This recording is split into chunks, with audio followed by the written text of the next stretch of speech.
Setiap orang punya hak yang sama untuk sukses, setiap orang punya peluang untuk berhasil. Bagaimana kita bisa meraih keberhasilan? Kali ini kita belajar dari orang yang telah berhasil dan kita layak belajar darinya. Dia adalah Bapak Tanu Sutomo, pendiri dan direktur dari IFA Dasyat.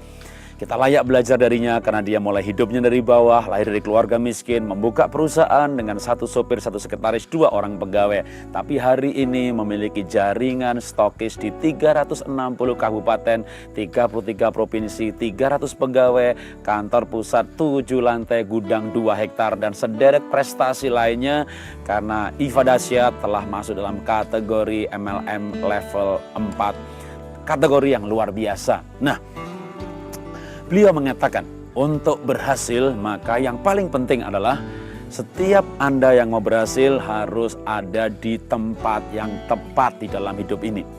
Dan tempat yang tepat, jalan raya, jalan tol menuju sukses, itu beliau namakan dalam bukunya Ciptakan Nilai. Kebetulan buku ini saya yang menulisnya, tapi buku ini saya angkat dari prinsip-prinsip hidup Bapak Tanu Sutomo. Nah, Bapak Tanu dalam bukunya Ciptakan Nilai mengajarkan jalan raya menuju sukses itu bernama jalan ilahi. Apa itu jalan ilahi? Jalan ilahi adalah jalan raya orang-orang sukses yang menghidupi hidupnya di jalan yang penuh dengan belas kasihan. Orang-orang yang digerakkan oleh belas kasihan itu orang-orang yang akan sukses, dan bukan hanya sukses, tapi bahagia dalam hidupnya. Kenapa beliau mengajarkan hal ini? Karena diangkat dari pengalaman pribadi beliau. Ketika usaha yang dimilikinya tahun 98 mengalami hal yang sama dengan perusahaan-perusahaan lain di Indonesia. Tahun 98 ada kerusuhan, bukan hanya kerusuhan politik, bukan hanya kerusuhan ekonomi dan jarah-menjarah, tapi juga kita semuanya tahu itu kerusuhan sara rasial, di mana khususnya banyak etnis Tionghoa yang mengalami aniaya, penjarahan, kantornya dibakar dan sebagainya. Dan banyak orang etnis Tionghoa karena memang mengalami ancaman hidup, maka menjual aset yang bisa dijual dan menggunakan apa yang bisa dipegang untuk pergi ke luar negeri. Pak Tomo pun mengalami pergumulan yang sama. Apakah akan pergi ke luar negeri?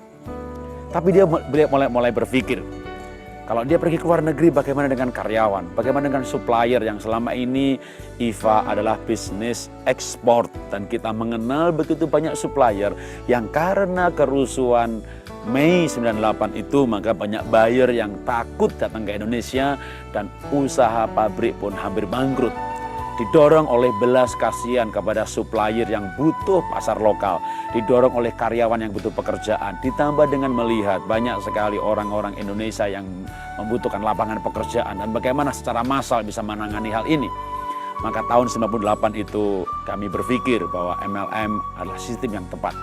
Tentu bukan MLM money game, money get money, duit ambil duit, bagikan duit, ini namanya judi ya.